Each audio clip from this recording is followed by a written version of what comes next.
Bienvenue sur Africa 24 dans cette nouvelle édition du Non-Stop Info. Voici les titres de l'actualité. Crise burkinabé, l'armée fait désormais pression sur les putschistes pour obtenir leur reddition. Elle est entrée dans Ouagadougou dans la nuit du 21 au 22 septembre où elle négocie avec les membres du régiment de sécurité présidentiel, le RSP. En République démocratique du Congo, où les provinces récemment créées seront gérées par des commissaires spéciaux, la réaction de l'opposition ne s'est pas fait attendre. Elle soutient que ce titre n'est pas prévu par aucun texte. L'Éthiopie a lancé un service de transport ferroviaire urbain ce dimanche à Addis Abeba, avec une croissance à plus de 10% sur la dernière décennie. Le pays continue de jongler avec les grands projets, barrages hydroélectriques, routes, autoroutes et voies ferrées.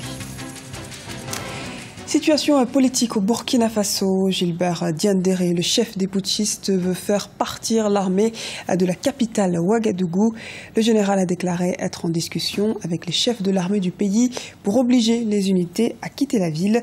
On fait le point avec Ibrahim Ndiaye. La situation au Burkina Faso retient ce mardi 22 septembre toute l'attention.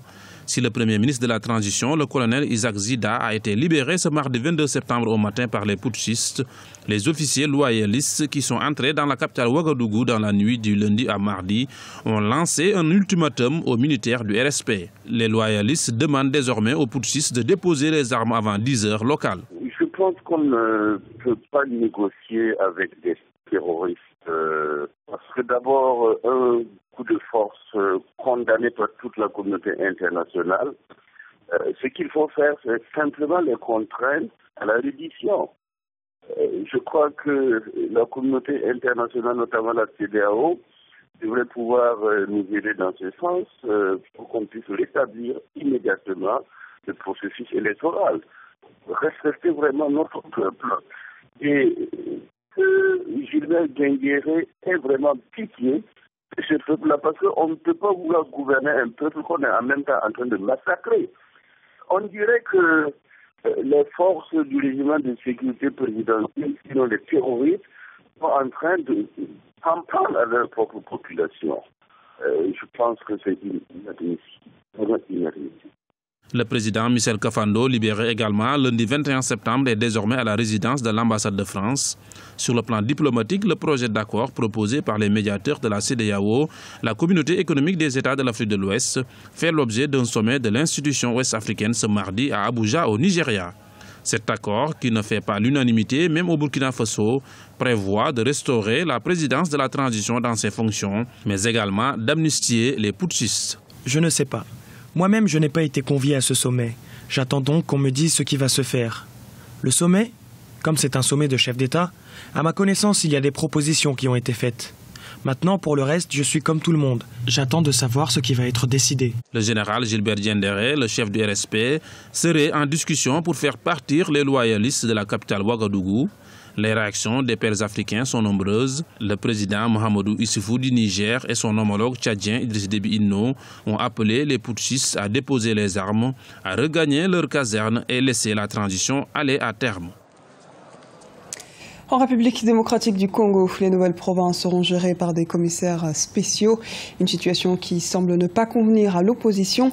Elle soupçonne la majorité de vouloir nommer des personnes de son obédience. Les explications d'Ibrahim Ndiaye. En République démocratique du Congo, la gestion des nouvelles provinces divise. Le gouvernement congolais vient d'annoncer la nomination prochaine de commissaires spéciaux pour administrer les provinces nouvellement créées.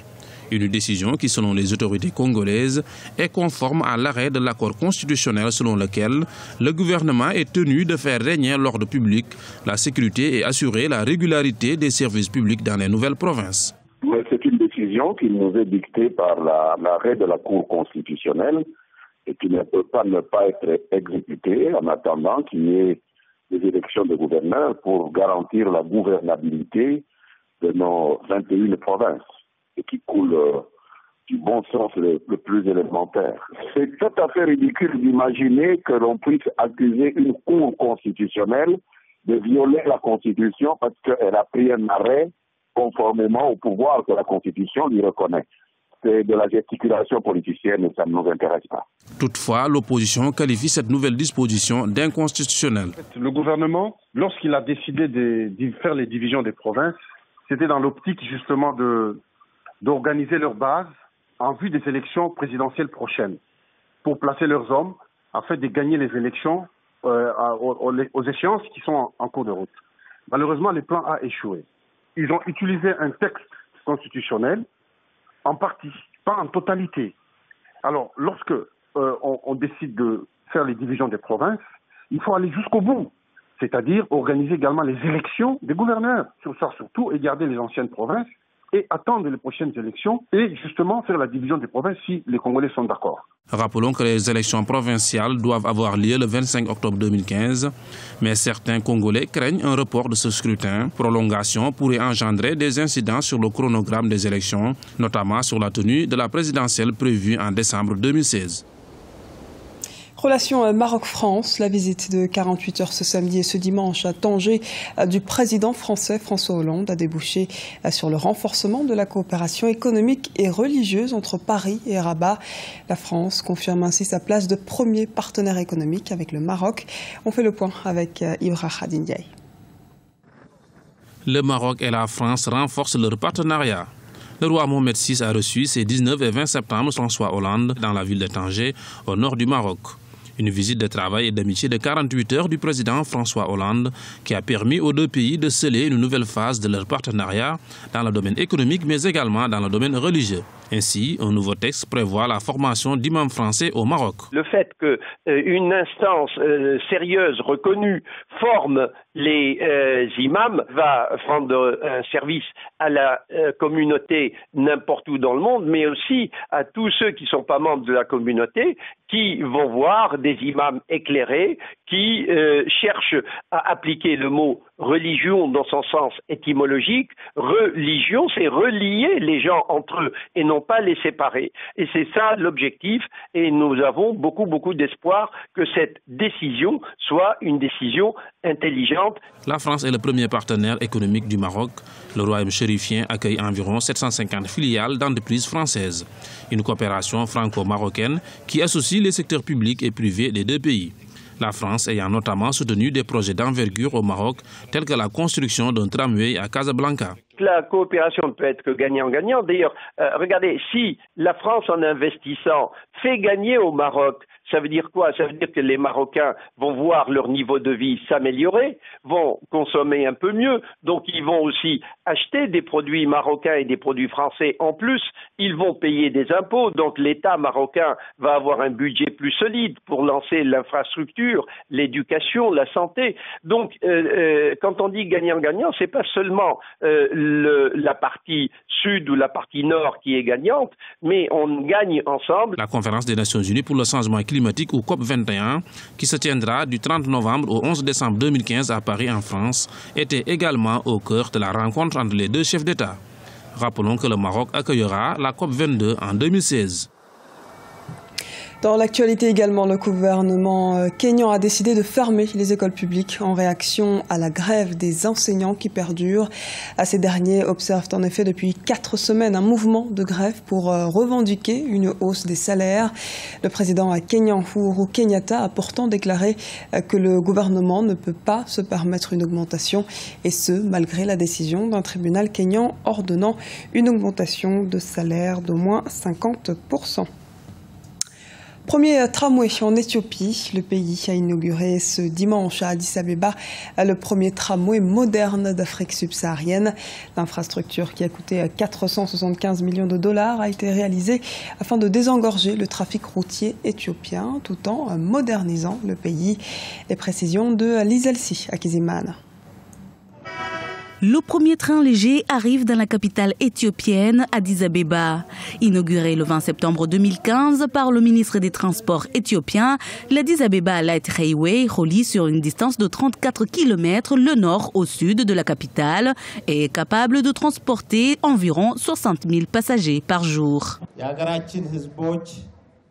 Le service de train léger est ce que les gens de notre pays, en particulier les habitants d'Addis Abeba, attendaient avec impatience. Et sa mise en service est officiellement lancée maintenant. Afin de permettre à tous les habitants de la capitale éthiopienne de profiter de ce nouveau moyen de transport, le gouvernement a fixé un tarif particulièrement abordable. Le ticket par trajet coûtera entre 2 et 6 birres, selon la distance, soit entre 0,09 et 0,28 centimes américains. Il y a un sérieux problème de transport ici. C'est très difficile de se déplacer d'un endroit à l'autre. Il est fréquent d'attendre entre 30 et 40 minutes. Je pense que ce nouveau service va résoudre le problème. Pour le moment, seule la ligne nord-sud est ouverte au public, mais la construction de la deuxième ligne, c'est-à-dire l'axe est-ouest, débutera en octobre prochain. Grâce à ce métro, le gouvernement souhaite désengorger la capitale qui compte environ 5 millions d'habitants. Le seul train que nous ayons eu, c'est l'ancien train, construit par l'empereur Ménélik il y a 100 ans. Notre génération n'a jamais eu la chance de voyager en train. Je suis vraiment heureuse d'être ici et d'être témoin de cette nouveauté et aussi d'être parmi les premiers passagers de ce nouveau service. Un système de lignes électriques indépendantes du réseau principal a été mis en place pour éviter les coupures d'électricité très fréquentes dans la capitale. Le projet a coûté 475 millions de dollars américains et a été financé à 85% par la Chine. C'était le journal de la rédaction. Merci de nous avoir suivis. Retrouvez dans un instant une nouvelle édition du Non-Stop Info sur Africa 24.